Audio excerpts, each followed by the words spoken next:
Continued from the previous file, explanation of look back in anger, page 54. Explanation number 12, page 72. I am wondering how much longer I can go on watching you two tearing the insides out of each other. It looks pretty ugly sometimes. Answer.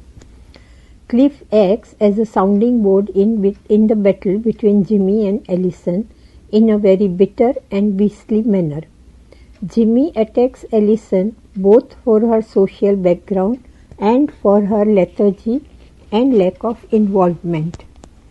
Allison is at first indifferent and unresponsive to Jimmy's attacks, but gradually Allison grows impatient and begins to retort. Allison gets wounded in the arm. Her arm is burnt. This is the result of the mock fight between Jimmy and Allison. Cliff has so long seen their mock struggle. They are, as it were, fighting just as the two gladiators or wild beasts fight in the Roman amphitheater. Cliff picks up the reference already made by Jimmy to the lady pusillanimous. Cliff suggests that the two are tearing each other. This sort of combat or quarrel is very ugly. Cliff indeed works as buffer between the two. He tries to maintain some kind of restraint between Jimmy and Allison. Explanation number 13. I am a mouse, I am a mouse, I am Randy Little Mouse. That's a Morris dance, page 75. Cliff and Allison are together for some time. They have affection for each other. Cliff kisses Allison. Jimmy re-enters at this time. Cliff and Allison have their arms round one another. Cliff asks Jimmy if Allison is not beautiful. Jimmy tells Cliff and Allison to go to bed together. He becomes a little jealous. He says that Cliff is a sexy little Welshman. He describes him as a little mouse. Cliff is amused and says that he is a mouse. Jimmy calls him a randy little mouse, meaning that he has uncontrollable sexual desire. Cliff is amused and dances round the table, squealing like a mouse. He says that he is sexually aroused and dances the Morris dance. He distorts Morris as Maurice so as to suggest mouse. A Morris dance by a mouse means he has sexual desire. He says this to joke with Jimmy. Morris dance originated in medieval times and is performed at festivals. Explanation number 14. Jimmy, I have just about bad enough of this expense of spirit lark. I almost envy old guide and the Greek chorus boys, page 79. Helena Charles has rung up to Allison. In response to the query of Cliff, Jimmy says that Helena Charles is Allison's friend. This provokes the most violent attacks from Jimmy. Helena's presence will, page 55, produce disruptive effect on the family of Jimmy and Allison. Jimmy describes Helena as one of his enemies. Jimmy says that her ringing up cannot be pleasant. He speaks of the expense of spirit. He knows that Helena's presence would create troubles in the family. Expense of spirit refers to Shakespeare's sonnet number 129. It suggests lust and excessive passion. With Helena, this lust or excessive physical passion are associated. Expense of spirit refers to Shakespeare's sonnet number 129. It suggests lust and excessive passion. With Helena, this lust or excessive physical passion are associated. The image of lust and homosexuality comes in the mind of Jimmy. Jimmy's attack turns to the lustful and sexual passion of women. He refers to the French novelist anger-pygmalion-riders, who was homosexual. He also refers to the Greek chorus boys who practiced homosexuality as a higher form of love than love between man and woman. Helena's entrance brings images of lust and passion for Jimmy. Jimmy can foresee the complications with the arrival of Helena. Explanation 15. Jimmy, he is like a man with a strawberry mark, right-wing deviationist. Page 80. Jimmy's rhetoric here touches on Webster, Allison's friend. He brings in Webster in connection with the rhetoric on lust and homosexuality. Webster is neither a clown nor a tragic hero. Webster is like Oedipus, whose birthmark was strawberry. Oedipus is revealed as the man who killed his father and married his mother. Jimmy is referring to Webster's homosexuality as a secret shame which he keeps thrusting into people's awareness in order to show his identity. Jimmy points out that he has own strawberry mark, but it is in different place. He refers to Michelangelo, the Italian sculptor and architect who created masterpieces in many fields of arts. Michelangelo did not marry, and it is supposed that he was homosexual. Jimmy describes himself as a man with a strawberry-colored birthmark. He is conscious about it. He will prove himself a liberal who disagrees with the conservative government. In case of sexual revolution, opponents of homosexuality will be shot. He will be for the homosexuals. All the references show that Jimmy is rejecting women. Women, domesticity, and children destroy the creativity of men. Homosexuals are creative because they are not burdened with families. Jimmy refers to the battle of sexes, which the reference to Shaw's Men and Supermen suggests. Explanation 16. Let it grow, let a recognizable human face emerge from that little mass of India rubber and wrinkles. Page 81. Jimmy comments on Allison's friendship with Helena and says that Allison is living in a dream world. He wants that something, page 56, should happen to Allison to wake her up from beauty sleep. Instance, she might have a child who would die soon afterwards. Such an experience would make Allison more of a human being. She is now passive and indifferent like a mass of India rubber.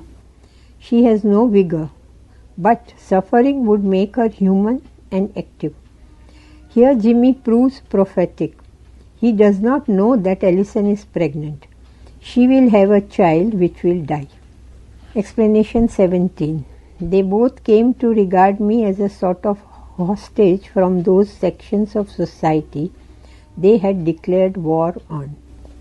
Page 81. Allison gives to Helena an account of the circumstances in which she married Jimmy. Her parents were opposed to the marriage, and after the marriage, Jimmy and she had no money at all. Jimmy took her to Hughes's flat in Poplar. She disliked Hughes from the beginning. Allison had been cut off from the kind of people she had always known, her family, her friends, and others. She had forsaken all her relations and friends for good. The few months she spent with Jimmy at Hughes's flat were a nightmare. She used to feel as if she had been dropped in a jungle. Hughes and Jimmy behaved like savages. According to Allison, Hughes would get the first prize for ruthlessness. They were both hostile to the middle class and regarded Allison as a hostage from that class against which they were waging a battle. Hostage is a person who is held prisoner as a guarantee that certain demands, conditions of an agreement are carried out. Explanation 18. He even got a fiver out of Old Man Wine once. Blackmail, of course. People would have signed almost anything to get rid of us. Page 88. Alison continues her story after marriage with Jimmy. Hugh and Jimmy thought of a way to get out of their financial difficulty. They used to go as uninvited guests to people's houses, the houses of Alison's relations, and to the houses of the friends of Alison's relations. We are shocked by the manner in which Hugh and Jimmy used to gate crash into people's houses for drinks, food and cigars. You really behaved like a, quote, barbarian invader, unquote. They would plunder them, eat their food, make free with their drinks, smoke their cigars and enjoy themselves. Alison thought that sometimes Hughes was dressed like a barbarian invader with furs, helmet and sword. He once blackmailed the Old Man Wine to give him £5 note, in bracket fiver, bracket closed. Thus Alison recounts how Hughes and Jimmy imposed themselves and raided the polite society that they despised. Alison compares the raids of Jimmy and Hughes on the cocktail parties with the Viking raids on Saxon England. There is sarcasm implied here. Page 57. Explanation 19. The old story of the knight in shining armor, except that his armor did not really shine very much. Page 89. Helena is surprised to hear the strange account of Jimmy and Hugh after Alison's marriage with Jimmy. She asks Alison why she married Jimmy. Alison explains that when her parents returned from India after her father's retirement and India's liberation from British rule, everything in England seemed to her father to have undergone a change. The result was that he became irritable, while her mother had always been difficult to deal with. Alison had met Jimmy at a party. She was at that time 21. The men at the party seemed to distrust Jimmy, and the women had some kind of contempt for him. He had come to the party on a bicycle, and there was oil all over his dinner jacket. He looked young and frail. Alison was attracted by his appearance and manners. She decided to marry him. Her parents were furious at her choice of Jimmy, but their opposition strengthened her resolve to marry him. Her parents did everything to stop her from marrying him, but she was resolved to have Jimmy as her husband, and Jimmy was also determined to go ahead with the marriage. Though frail of body, he was full of fire inside. He was like a knight of old times, bent upon winning his lady. Alison here compares Jimmy with the knight of medieval age who used to come with swords and armor to carry away his lady love. Jimmy had the courage and determination to marry her. She, however, ironically comments that Jimmy's armor did not shine like the armor of the medieval knight. Explanation 20. Playful, careless creatures in their own cozy zoo for two. A silly symphony for people who could not bear the pain of human beings any longer. Page 91. Alison tells Helena that she and Jimmy tried to achieve some kind of adjustment in their mutual relations. After Hugh had gone abroad to see his own way of life, in bracket new millennium as she says, bracket closed, she and Jimmy had created an imaginary world of bears and squirrels for themselves. In order to escape from their sordid life, Jimmy and she began to imagine themselves as a bear and a squirrel respectively. They built up a different world for themselves, an animal world, in which they could behave like carefree creatures. They created this animal world of uncomplicated affection for each other because they could not bear the painful reality of their life as human beings. The world of animal represented their natural, uncomplicated affection for each other, the kind of affection which animals have in cozy zoo. The world, page 58, of animals created for them foolish and false harmony between them and gave them some kind of relief, though artificial, from the pain of being human beings. But now they cannot keep up this false show of adjustment. The world of bear and squirrel is disintegrating. The imaginary adjustment between her and Jimmy cannot be kept up. The bear and squirrel toys in Allison's household are charged with symbolic significance. Explanation 21. It's soaked in the theology of Dante with a good slosh of T.S. Eliot as well. It starts off, quote, "There are no dry cleaners in Cambodia," unquote, quote, "the cesspool," unquote, myself being a stone dropped in it, page 94. Jimmy announces the title for a new song which he has composed and asks Allison if it is a good title. Jimmy says that the song would prove to be a big hit if he can give it a religious slant to it. He recites about dozen lines of the song which deal with booze and whoring, in bracket, that is drink and debauchery, bracket closed. Jimmy then says that he had written a poem on the previous day and it will specially appeal to Helena because it bears the religious influence of Dante and Eliot. The poem begins thus, quote, "There are no dry cleaners in Cambodia," unquote.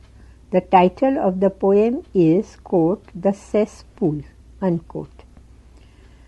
Jimmy shifts his attack from Allison to Helena. He tells Helena that his poem would appeal to her because it is filled with the thought of Dante, the great Italian poet who wrote, quote, "The Divine Comedian," unquote, in which he describes Inferno. His poem is touched with something of T.S. Eliot. T.S. Eliot, the 20th century poet, uses sexual imagery in the wasteland. Jimmy suggests that his poem has the sexual imagery and some elements of the Inferno, which will please Helena and women of her kind who are immersed in sexuality. Jimmy refers to the cesspool which occurs in T.S. Eliot's The Waste Land, meaning the dirty water of sexuality. It's a pun on the title of T.S. Eliot's poem, The Waste Land.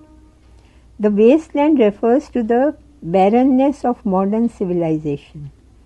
According to Jimmy, the world is the cesspool, that is, the dirty pool of sexuality in which Jimmy as a stone is dropped. Women immerse men in the dirty pool of sexuality. He refers to the python coil, which is the coil with which women entangle men. Jimmy's attacks are directed against the sexual passion of women. Helena is annoyed by the unpleasant talks of Jimmy. Explanation 22. Oh dear, my wife's friends. Pass Lady Bracknell the cucumber sandwiches. Page 95. Jimmy directs abusive tirades against women. Helena takes pity on him, page 59, and says that he is tired and offensive. She says that he is a tiresome young man. Jimmy roars with laughter at Helena's remark. Jimmy hurls invectives against the artificiality and snobbery of the upper middle class. Lady Bracknell is a character in Oscar Wilde's The Importance of Being Earnest. Cucumber sandwiches are the traditional part of upper middle class teas. Thus, here Jimmy expresses his distaste for the pretensions of polite upper middle class society. As a matter of fact, Jimmy's abuses are not only directed against women but also social classes. He is a declassed man, so he does not like the upper classes. Helena's comforting words sound artificial and insincere. According to him, this artificiality is a part of the upper middle class society. Jimmy is indeed an angry, cynical man. Explanation 23. You have let this genuflecting sin jobber win you over, haven't you? Page 97. Jimmy launches his offensive attack on Allison's mother. Cliff tries to stop him, but Jimmy would not stop. Jimmy asks Allison if she has allowed Cliff to win her over. He describes Cliff as a man bowing and showing excessive respect for the opinions and wishes of Allison. He is a, quote, sin jobber, unquote, which means that he helps her commit sins. Jobber is one who helps another with various kinds of jobs. Here Cliff is a jobber, in bracket broker, bracket closed, who helps Allison commit sins. Explanation 24. She will pass away, my friend, leaving a trail of worms gasping laxatives behind her from purgatory. Page 97. Jimmy continues his offensive remarks about Allison's mother. He uses vulgar words to annoy and infuriate Allison. But Allison does not react. He says that even the worms in the grave of that old woman will get indigestion after eating the dead body of Allison's mother. She will die leaving behind her worms who would suffer indigestion and so desire laxative for purgation of the stomach. She will pass from purgative to purgatory, a place after death where soul is purified before it goes to heaven. Jimmy suggests that after death, Allison's mother will want purgatives for purification of the stomach and then go to purgatory for purification of the soul. Jimmy speaks of the worms in the body. He at first refers to the worms in the body of Allison which do not get the salt they need to survive because she has no salt in her. In bracket nothing strong, bracket closed. Later, he says that the worms in the body of Allison's mother are to be purified because they will have indigestion. He suggests that the old woman will die of overeating. Continued in the next file.